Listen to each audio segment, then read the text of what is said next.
जो शख्स बिस्तर पर 10 दुआएं पढ़ता है, अल्लाह रब्बुल आलमीन उससे राज़ी होगा।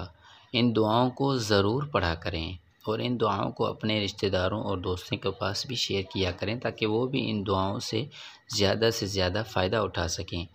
नंबर 1, ला इलाहा इल्लल्लाह मुहम्मदुर रसूलुल्लाह अल्लाहुम्मा सल्लि अला मुहम्मद।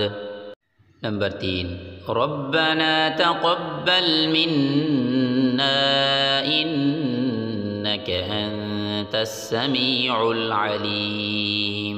नंबर 4, अल्हम्दुलिल्लाह।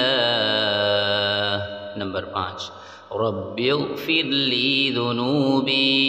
नंबर 6, अल्लाहुम्मा सल्लि अला मुहम्मदिन नबिय्यिका अस्तग़फ़िरुल्लाह व अतूबु इलैहि। ला इलाहा इल्ला हुवर रहमानुर रहीम या अरहमर राहिमीन। अल्लाहुम्मा बिस्मिका अमूतु व अहया।